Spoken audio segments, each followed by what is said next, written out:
Oh, hello everyone. This is the March 2017 episode meeting of the Knoxville Game Design. We got 3 people currently on the line. We have Dylan Wolf, if you want to say hello. And we got Nick from Asheville. Hey! A new member to our group. We welcome everyone. Let me go back to the agenda. So we may have more people popping in as this goes on. Not sure. So usually we start out with the show and tell. Dylan, did you have anything you wanted to show off this month? Yeah, I was playing around with, I think it was my Ludum Dare 36 game. Retro Future, and I've kind of been polishing it up. So I've added some little things in the background. I've done some interesting stuff. I'm getting the whole I got a car going there. I've got the drop shadow and the outline and stuff, and I've got a script that will necessary for that. And then, I threw in some parallax scrolling. Yeah, that looks nice.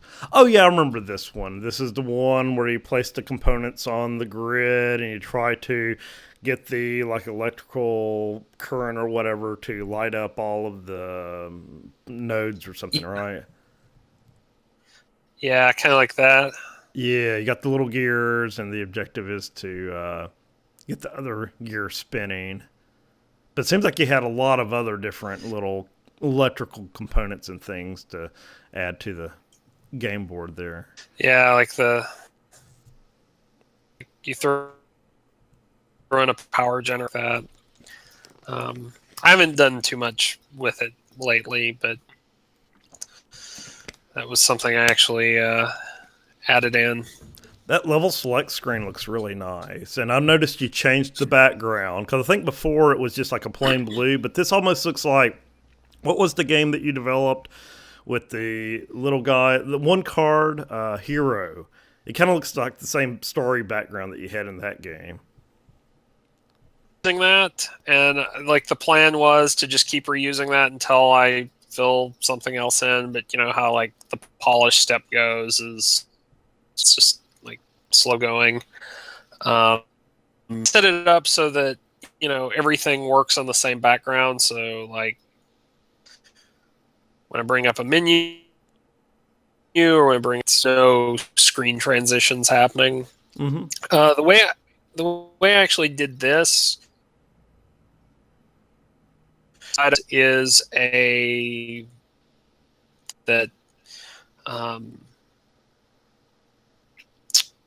I've added to a list, and then the cell actually has a couple of different lines set up, so it kind of uses the point in the center, and as long as you're 2.5 units away, then we change the sprite sort order, the sprite color to have 100% opacity, the scale to be 1:1, and as it gets further and further away, it moves into different zones, and that, and I'm just scaling down from there. Mm-hmm.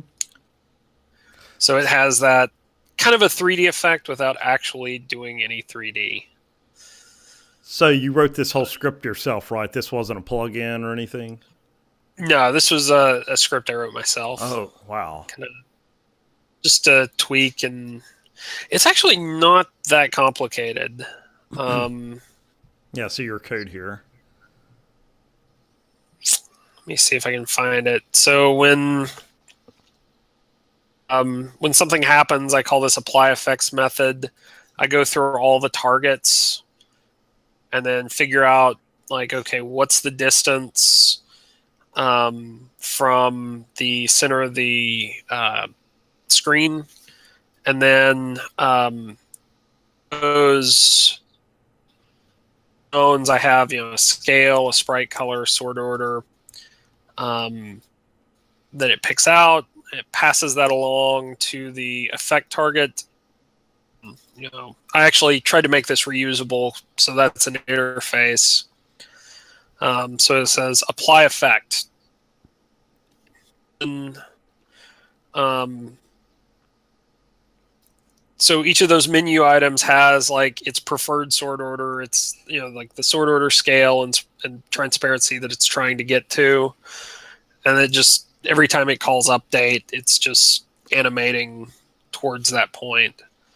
So I've done a similar technique for some of my board-based games. It's like I'll set a target position, kind of like my frog game. It's like I want to go to this square over here, so I set the target position, and then he gets pulled into that position. It seems like that's kind of what you're doing here. You're setting a target scale and a target color, and it just interpolates over to that. Yeah, kind of like values. You just let the item take care of how the animation happens. While like the parent is responsible for telling it what it needs to be. Exactly. But that's pretty much it. So I'll that's cool. Very cool. Pass back.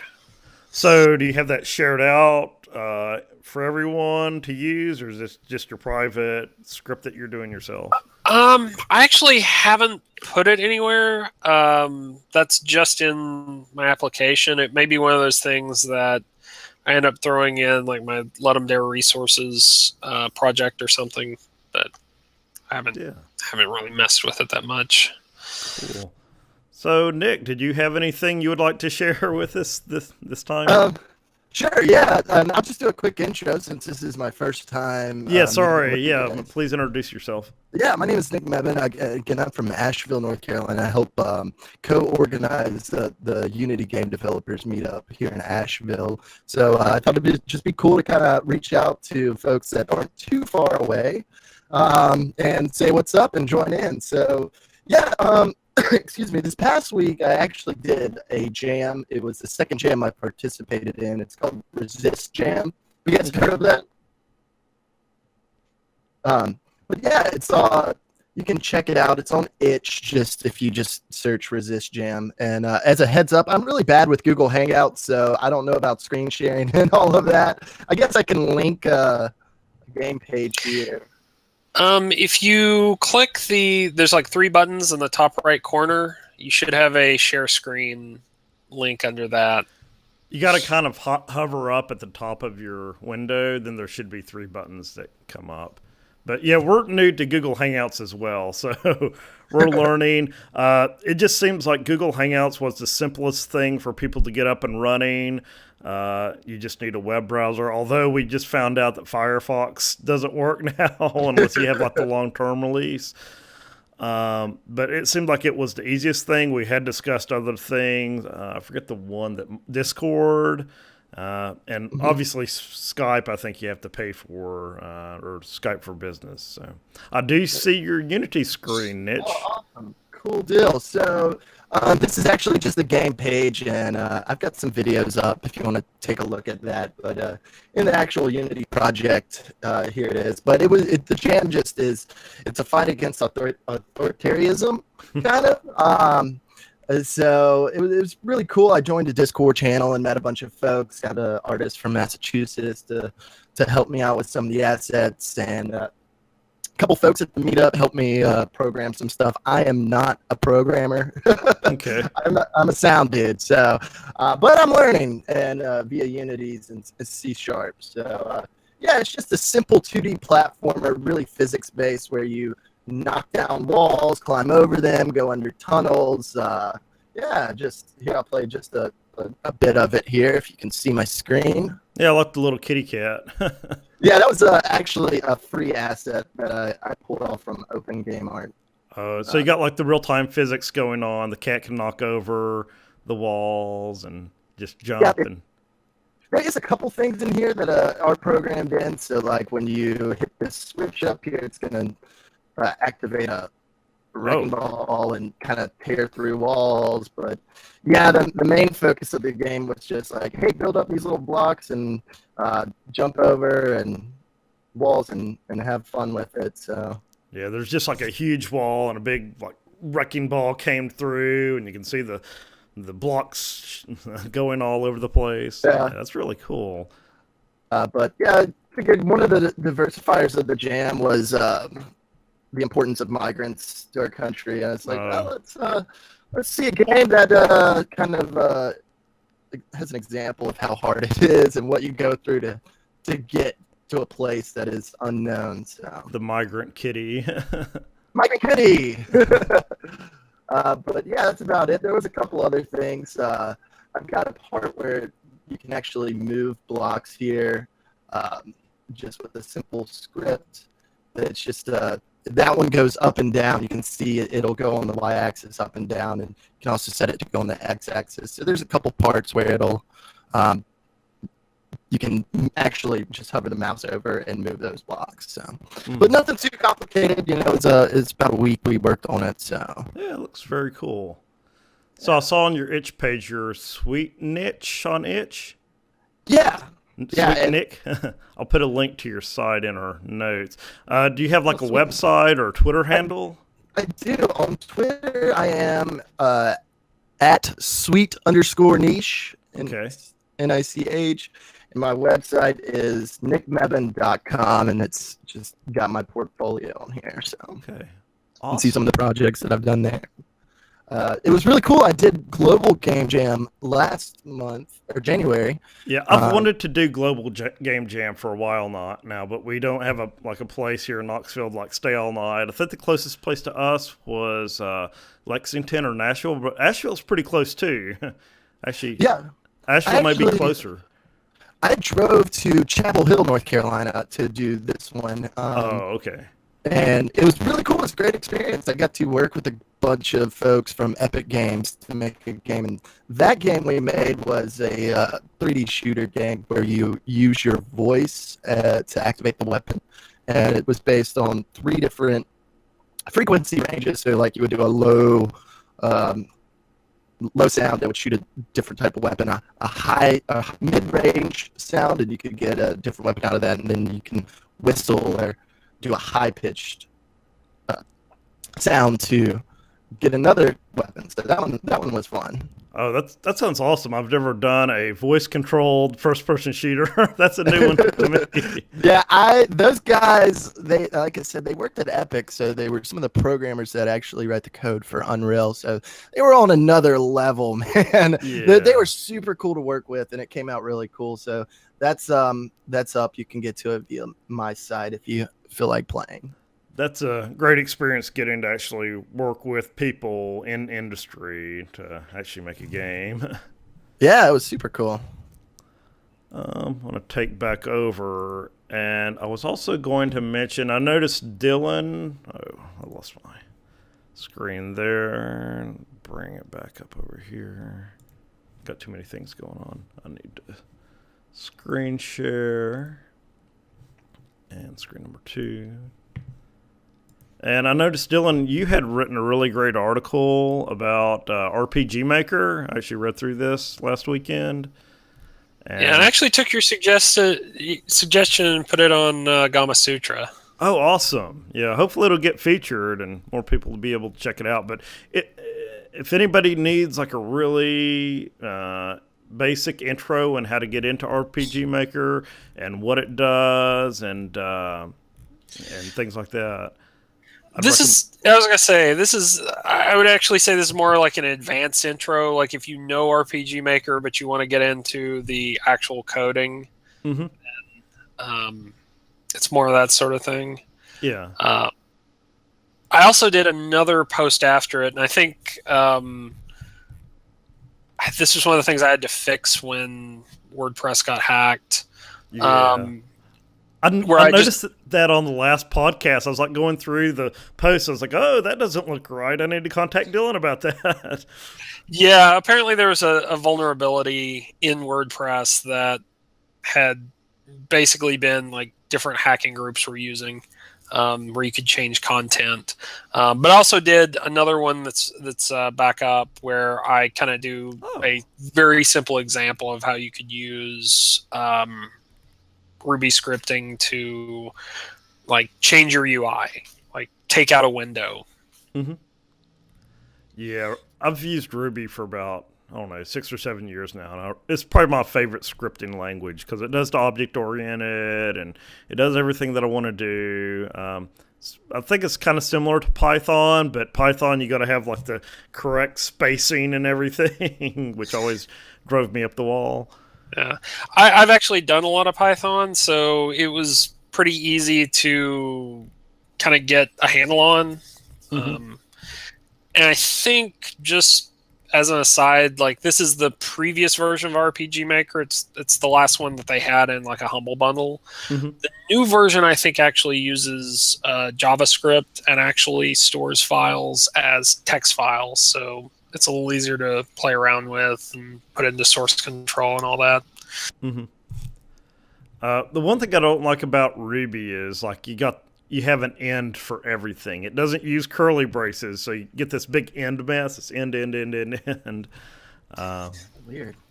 But yeah, the thing about RPG Maker, they never do have like a numerical version. It isn't like RPG Maker 4 or RPG Maker 5. It's always like RPG Maker XV and VI and everything else. So I don't even know what the latest version of RPG Maker is. I think the latest one is MV, and the one that I wrote this about was VXAce. VXAce. Which I don't know what the difference between VXAce. I may have. No, maybe I dropped. I dropped myself accidentally. I was trying to click back, and I thought it was in Firefox. Okay, we're good. Yeah, so I always like, whenever RPG Maker is on sale on Steam, I usually grab it when it's like $20 or $40. And I think I've used it like once or twice, just creating a simple game. Yeah, it's good because it's easy to get into. It also has a lot of fiddly bits, and the neat thing about the coding is you can actually customize way more of it than you would think. One thing I do like about RPG Maker is, like, right out of the box, you start a new project, you press play, and you have a working game with the title screen and a guy that can move around, and you just add to that. It isn't like you got to do a lot of setup to get a game up and working. But the bad thing about that, you have a lot of RPG Maker games with the same title screen where nobody changes it.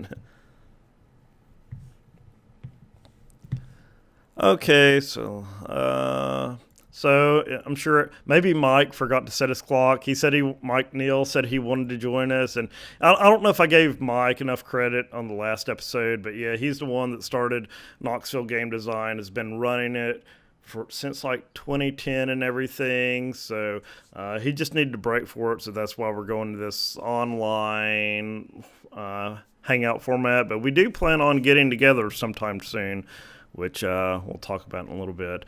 I found a program called Text Mesh Pro. Let me share the screen. And I haven't used this myself, but they said it's free. Oh, and also wanted to mention that Dylan is dylanwolf.com. That's his website. Check out all of his posts there.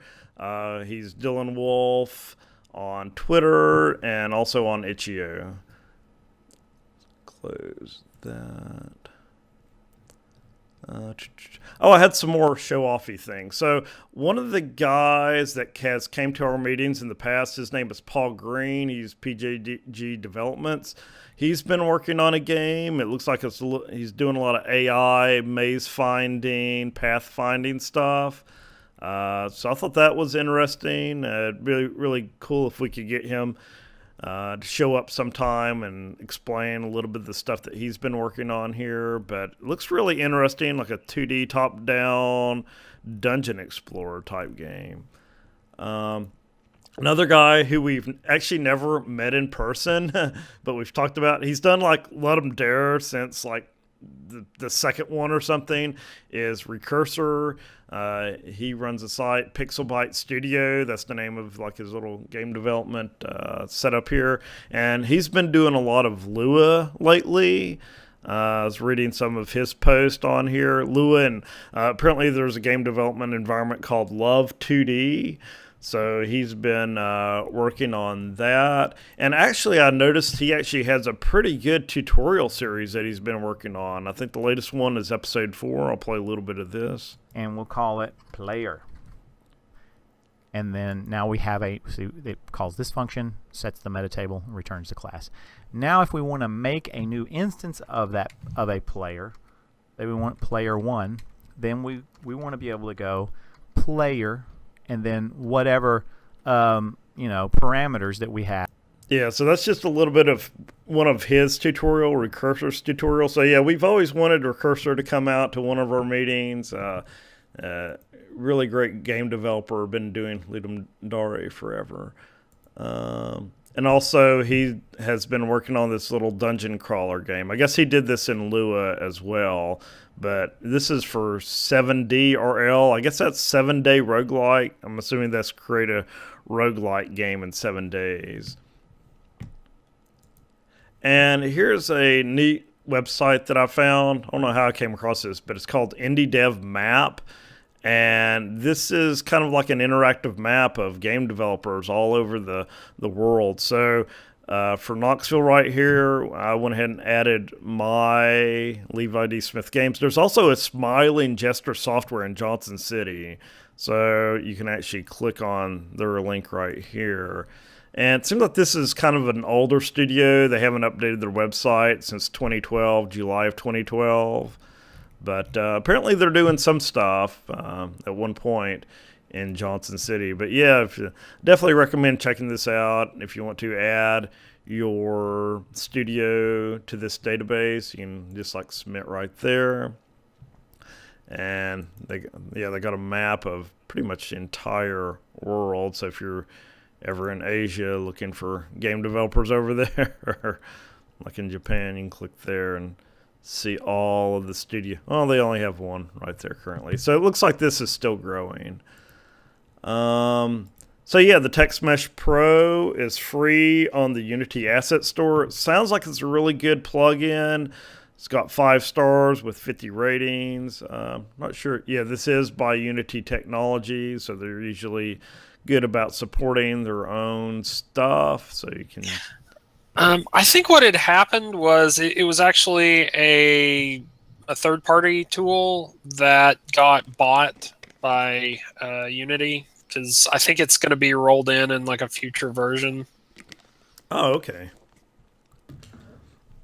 It looks like you can do a lot of cool stuff with it there. Yeah, my text is always really pretty, but it looks like you can get outlines and the 3D. And it won the 2016 finalist. Well, I wonder if this is the Unity Award, so they awarded... Well, like you said, Dylan, I guess this was a third-party application that they brought in. Let's close that. So I was going to talk a little bit about my game that I've been working on. So I did the mini Ludum Dare 72, which was the Olympics. And basically you could create any game you wanted to, but the purpose was to have like a leaderboard. And this guy, $1, he provided an API to a leaderboard. Is using like REST calls, so just using get and post. You could post the scores. But yeah, I made a little sandwich maker game. I worked on a little bit more last night. So you get these requests, like you want white bread or wheat bread, and then what type of meat, turkey, pepperoni, or ham. And then I recently added more vegetables, like the tomatoes and the pickles and lettuce and things like that. Let's see if I can bring up ludumdare.com. And yeah, here was the announcement, Mini LD 72 Olympics. And then with the API, you could post to his leaderboards, and he just like put this page showing all of the leaderboards for all the games, which I thought was really cool. So all the games that were submitted to this jam that used the leaderboard functionality, you can see all of the high scores for all these games. So you can see my Sandwich Maker Pro is somewhat, yeah, right here in the middle. But yeah, it seems like there's a lot of good games submitted for that. Close that. The leaderboard, was that like something you would host yourself, or did he host it and you give the Like you just make a call out to his service. Exactly. Yeah, he hosted it himself. So actually, so he had just some very simple API calls, which I'm not seeing at the moment, but you can get the values back, browse entries, Sandwich Maker Pro. So you basically just call this URL. So it's like $1 Games, Olympics, get high scores, question mark, then your username, which you just enter your name, you create a name. It can be the same as your Ludum Dare name on that page. And then you can get it back in either text format or JSON. I think JSON is a little bit easier to work with. But here's like my leaderboard right here. And it just returns everything back in one text string right there. Let me go back and see if I can find the registration page. Maybe he finally closed it off. Let's see your Olympics. Oh yeah, right here. So you enter your Ludum Dare username, the name of your game, and the unit. Like mine is sandwiches. Other people may have points or yards or whatever. And then the order high to low. So you submit that, then you get an API key, and that's what you plug in your game that you pass along when you're posting the data. So yeah, here's his little API: get high scores, submit high scores. So it's basically just two calls. And I think he got this from somebody else, but he's just hosting it on his own site. But yeah, that's a fun little jam. Let's see. Oh, what else I have here? Would you write that in, or what was that made with? Made it in Unity and C#. A little bit of Playmaker, but not that much. Very cool. Thank you. So GDC, I'll admit I really haven't kept up with what happened at GDC, but there is, if anyone hasn't heard, a new Xbox indie program. It sounds like it's supposed to be similar to the old Xbox Live indie games where anybody can get on and post games to their service. I went in and I tried to register for this, and like one of the first questions was like, "Oh, are you already a member of ID at Xbox, and have you submitted a game?" I was like, "Yes," and they're like, "Oh, well, you're not eligible for like this round of this creators club because you're already working with Microsoft." I was like, that doesn't help me because I already submitted games and they didn't make it. But anyone that is interested in putting a game on Xbox One, seems like they're opening it up a little bit. Now, these are like I forget what they're called, UWP, that's what it is. So you don't get like the full power of the Xbox. I think it's kind of sandbox, kind of like Xbox Live Indie Games was. I don't know if you'll be able to get access to the leaderboards or achievements and things like that. I want to say they had a chart. It may actually be on the next page that you've got bookmarked. Yeah, like down at the bottom. Yeah, okay. Because I think you get access to leaderboards, but not to achievements. Oh, okay. Yeah, that makes sense because people just make games with like 100 achievements and make them press start to get 100 achievements, and people would buy the game just to boost their gamer score. But yeah, ID at Xbox in the Creators Program, basic presence only. So I guess that means you're not going to get on the main dashboard. I don't know. Like I remember from XNA, presence was like you could see what the user was playing in your friends list. Oh yeah. And basic was just like you would get the name of the game, and maybe rich is like what you're actually doing in the game. Mm-hmm. I don't know. Yeah, a lot of this is still kind of unknown. I think they're still fleshing out the details. And I think like this initial rollout is just picking a few select developers and running them through the process to see how it goes. But the bad thing is you want to be one of the first ones on this system, because I think that's how I made a game with zombies and it got big, or they were on at the right time at the beginning. If you're coming in at the tail end, then you're going to get lost in the shuffle. Social graph, I don't know what that is. Multiplayer is not supported in creators program, so no. I guess that's just online multiplayer. I guess you could still have a game and use 2 controllers. I don't see why they would block that. I mean, it's probably like their matchmaking service and everything, I would think. So yeah, hopefully we learn more about that soon. So somebody sent me a tweet on Twitter. It's like, oh, Nintendo Switch has indies. You need to put all your games on there. I was like, well, they usually have like barriers and obstacles. So I checked it out, and like on Gama Sutra, they're like, oh yeah, becoming a Nintendo Switch indie dev will be tough early on. So I don't even think they have a formal program yet just for anyone to self-publish on the Switch. I think I did look at the program for Wii and Wii U, but it was a little bit confusing. They had like 2 separate programs, and you had to sign 28 pages of paper, and you had to have a door with a key that was locked. And so, yeah, I don't know. I mean, apparently they do have indies, but getting on there sounds pretty tough right now. And if you are local, okay, I'm getting kind of out of order here, but if you are in the southeast area, Atlanta, I know, Dylan, you've went to MomoCon. Yeah. And they're doing the indie game showcase again.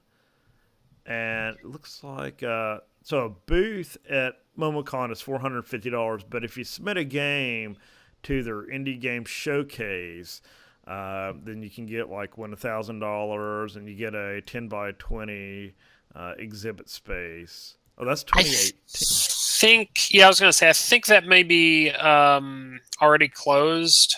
Oh, the submission, because I want to say it was like 1st of March, because I think they're supposed to let the finalists know by like April 1st.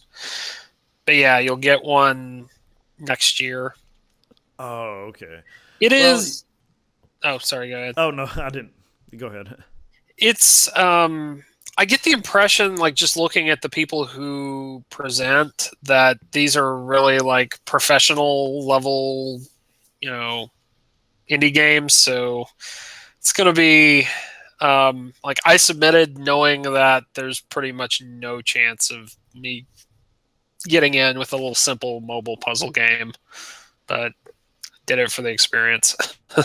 Yeah, I think I submitted one like 2 years ago when I actually went down there, and it seems like it was a fairly low entry fee. It's like $25-$40 or something. I mean, it wasn't bad. I mean, it was worth just submitting. Yeah. I didn't get mine accepted either, but I did go down there and met a lot of good people. I know one guy said he came out from Albuquerque to go to MomoCon. I was like, whoa. But he did have a game that he had on Greenlight that he's promoting there. And yeah, I think I wrote like a little article about my experience there somewhere on my site. Oh, there's Double Square. So maybe Joe is going to this. Yeah, Double Square LLC. Yep. I wonder if his game got selected or if he's... Oh. That's interesting. Yeah, we'll have to ask Joe about that next. Joe Miller. So, yeah, Joe Miller isn't able to join us this time. He's at PAX East, which was on my little agenda up here, which I really haven't kept up with what's going on with PAX East right now. I figure it's just a bunch of people showing off their games. But Joe Miller's up there right now in Boston. Hopefully next month he'll be able to let us know how it went and give us some behind-the-scenes information about PAX East. Hey guys, I'm not familiar with MomoCon. What is that? A developers con or gamers? What is that? It's actually it's basically like animation and gaming. Cool. And it started out kind of like as an animation convention, but they've made they've kind of taken a lot of steps in the last couple of years to kind of engage both the development side and like esports and that sort of thing. Cool. Yeah, it's at the Georgia World Congress Center, and I think they have like the whole show floor down there. Then they have like the building next door, so it's kind of like a Dragon Con, but just not as big. And they have more of the gaming stuff, like Dylan said. Okay, so we forgot to talk about Greenlight last time. So Greenlight is shutting down, and there's been some like yelling, gnashing your teeth about like all the stuff that's being dumped on Greenlight right now because everybody's trying to get through like right at the last minute. So I'm thinking maybe if you get your game greenlit before they officially shut it down, maybe you'll get grandfathered. I know my One Gunman game got greenlit, so I was going to actually try to put that into like an early access or something. So I'm thinking like if you go ahead and put your game, and also if you've already paid your $100, then why not throw what you have up there? Because apparently it won't be around much longer. But I heard the thing that's going to replace it is basically where you'll just have to pay a certain amount, and people have been speculating on how much it's going to cost. To actually Was that get Steam your Direct? what's that? Well, Direct? Is that what it's called? Yeah, I think so. And they really still haven't provided a lot of details about this new direct program. But some people are up in arms. It's like, oh, yeah, you don't want to have to pay $5,000 when your game may not even make that much.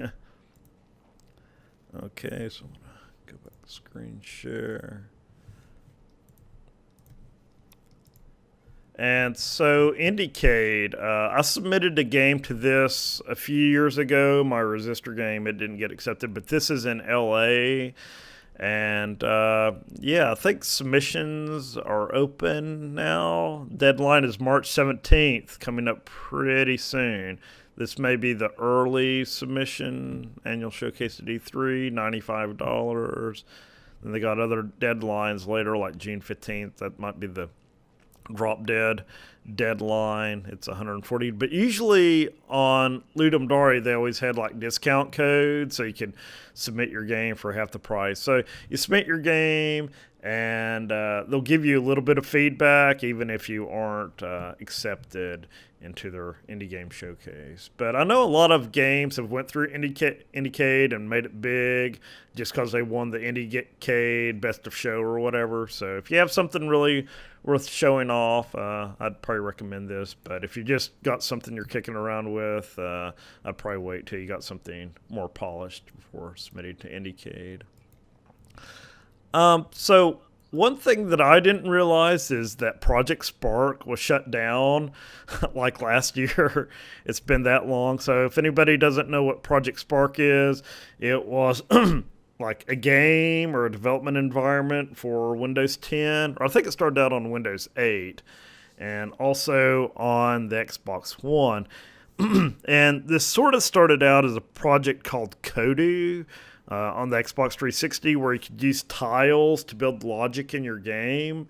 And then you press play, and then you got your game right there. So it's kind of like this no-code game development environment, but they provide you with like all the model assets and things like that. So I created a game. It's kind of like Legend of Zelda, where you went around, killed the enemies, picked up the little pieces of Triforce-like things, and you upgraded your sword and things like that.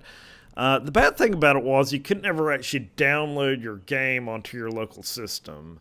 So I can actually still play my game in an offline mode using Project Spark, but there's no way to make any updates or share it with any other people any longer. So it's kind of sad that had finally died. And they kind of just like took it down without letting anyone know. So...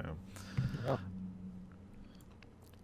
So here's something that I found out last night. I went ahead and added to the agenda. So I actually got my first like paid paid donation for a game for my Sandwich Maker game on Itch.io like last night.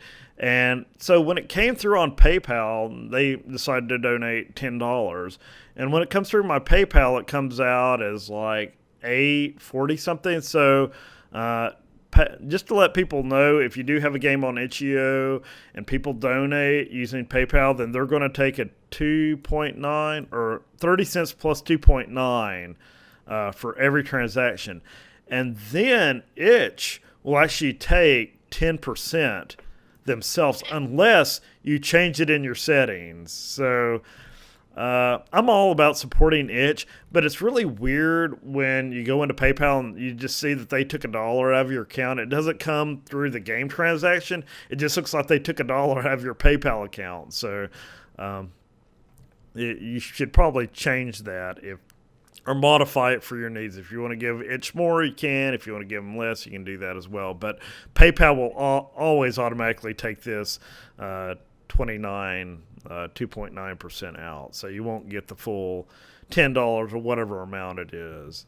But they do give you a really nice interface for setting up an account. I mean, you just enter your email address, and there you go. You don't have to fill out any paperwork or anything else. So the main topic I was going to talk about, which may not be very long, is marking up your pages with metadata. And I got quite a few links here. And what this will do, my objective in this was to actually get my game to show up on YouTube as a selectable game. Pull up these other links here, because I know whenever I tag my games, the category, which I'll bring up here in a second, then it will drop down like, here's my development stream for the Sandwich Maker Pro, and have something to crumple up. Let's see if I can go into settings. And I can go in here and tag it. Might be under advanced. So I got it in the gaming category. I thought that was most appropriate. So then they got a game title. So obviously my game isn't going to be in this list. And I was trying to get one of my other games. Apparently it isn't indexed yet. But the objective was to get my game to show up in here. And get to my first page here. YouTube actually has a pretty good documentation on how to add markup data to your game's website for it to be able to be picked up by YouTube. So, yeah, you just got to go to your page, and they got this format. It's all in JSON. Which is data format specification, and they use this video game properties. Let's see here, like schema for defining a game, and you can find this on schema.org. So you got all of these different things you can specify, like the author of the game. These may be like the year that it was published. And YouTube actually has defined the things that they're expecting to be in your metadata. So like the title of the game, description, the genre, the poster art. They actually have specifications on the size, 1024 by 1440, the screenshots, and like links to your game, and this same as metadata. Now, the one thing I don't have is a Wikipedia page for my game, but I do have my own wiki, which I don't know if that'll pass their test or not, but you can put like links for more information about your game using that same as, and also when it was released and reviews and things like that. And here's an example of the markup. So it's basically JSON where everything's encapsulated in curly braces and brackets for arrays, and you have like key pair values, kind of like a hash for a lot of these different metadata attributes. So on mine, let's see if I can bring up my website. I just entered this into my game page on my site. and just entered it right there on the WordPress page. Log in. And yeah, I'm not displaying my login information over here. Okay, there we go. So post, and this is on my TTY. I figured this one would have the best chance of getting picked up by YouTube, the TTY GFX adventure game, since I do have a lot of that metadata for it. So you just go into edit for that post, and you can go into the text editor, and yeah, here's the script right here, all the JSON code. So you can see where I have type, video game, title, TTY GFX, the description of the game, and the URLs. We can find more information, and when it was released, 2013, 11/27, and links to the screenshots, and also review information for the game. And they also sometimes want like an aggregate review. But you can actually take this and copy all this JSON right here. Copy. And I'm going to go to Google Webmaster. I'm going to sign in here. And you can go just to my website. And you can go to, where was it? Crawl, Google Index. Fetches Google, structured data, I believe that's it. One of these in here, data highlighter, rich cards. But you can actually post this code and it will validate. So you can see my TTY GFX adventure is now listed under the structured data page, and you click on it. It recognized it as a video game type, and it has it down here as indexed. I'm trying to find the data tester, data highlighter. Thought it was under structured data. Google Index, crawl, robots, URL. I think it's on that other page, the tester is. Go back to that YouTube page. Microdata. Use Google Search Console to add marked up to the site. Thought that's where I was. Add to the marked up site. Verify you own the site. So you do have to verify that you are the owner of that site in Google Webmaster Tools. And also I had an image over here. Once you submit your data to YouTube, then you got to do this verification step saying, hey, I do allow YouTube to go and look at my site and pull that metadata information back to use in their index. Go back here and JSON microdata. There is a way to verify this data. Structured data test. Okay, here it is right here. I already had it pulled up. So here's my website. You can just type it in right there, or you can do a new test and do http levidsmith.com TTY GFX adventure, then run test. And so it's actually going out, pulling my website back. So then it says, hey, we noticed two types of information on your page, an H entry, which kind of applies to all WordPress pages, then a video game. So you can click on video game. So you can see right here where it's pulling that JSON out of my page with the description and the name and genre. You can actually go in here and specify rating data for your game, and you specify the aggregate rating. So this is on a 1 to 5 scale. I think you can specify your own rating scale. I haven't got into that, but there's a lot more attributes that you can put in here. You can specify the price and the currency of that price for the game and things like that. So the point of this is, if you have something wrong in your metadata, this will tell you right here. It'll come up as an error.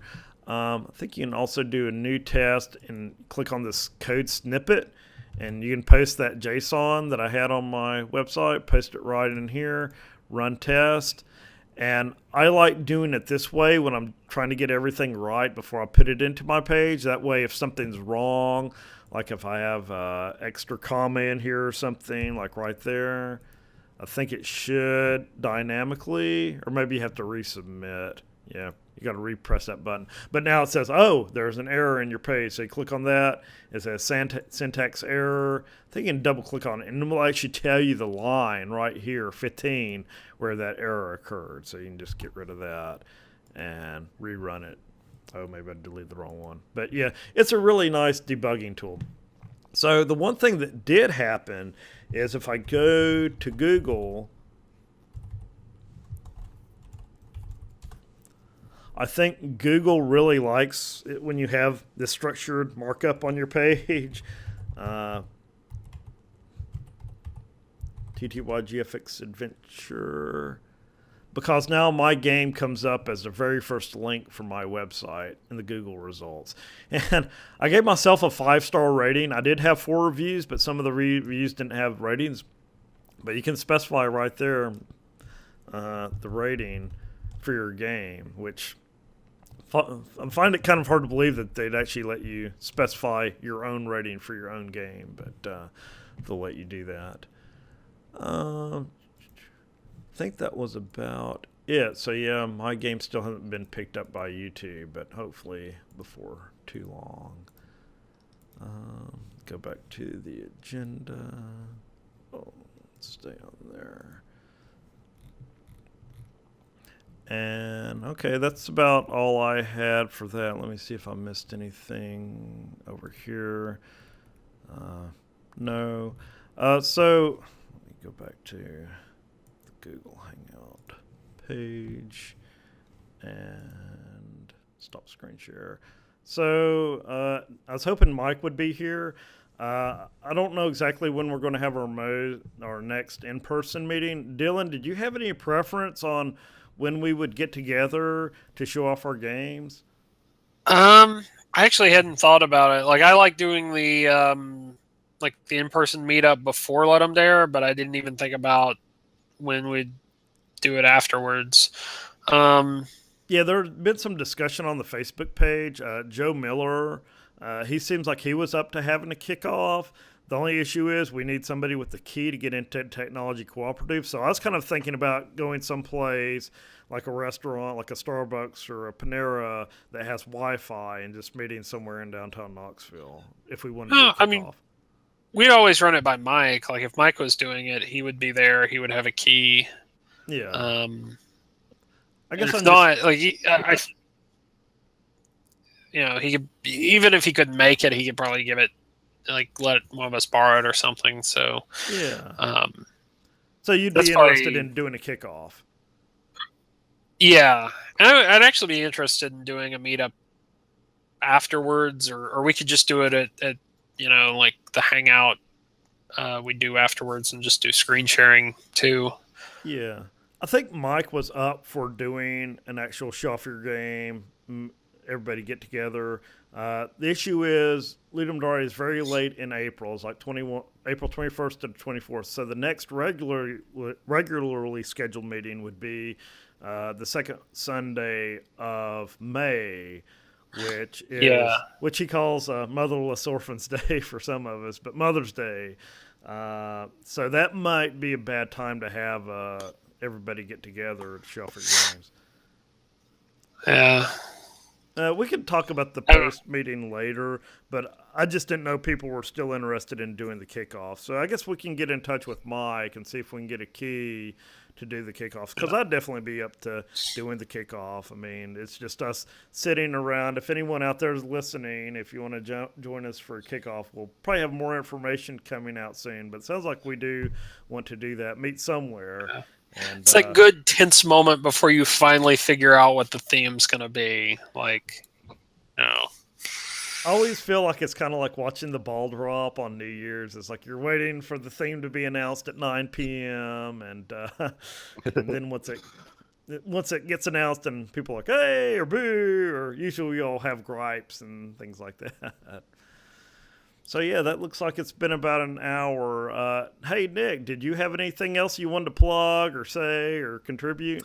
No, thanks for having me. It's really cool to meet up with other devs in close proximity. But yeah, if you guys ever want to make it out to Asheville, we do it on Thursday nights at 6 p.m. at AB Tech. I know that's a haul during the weekday, but maybe I'll get a chance to actually come meet you guys in person. That would be awesome. Yeah, I've been to Asheville a few times. It's a really nice city. And yeah, sometime I'm off on a Thursday. I might have to pop in over there and meet you guys. Cool. Yeah. All right. Really appreciate you joining us, Nick. Yeah, thank you guys. Hey, Dylan, did you have anything else you wanted to share or promote or? Nah, Okay. good. Okay. Okay, well, I appreciate everyone that may be watching on YouTube or listening to the podcast. Stay tuned for more information about our upcoming meetups. KnoxGameDesign.org if you want to find out more about us or any of our upcoming events. So thanks, everyone, for listening and watching.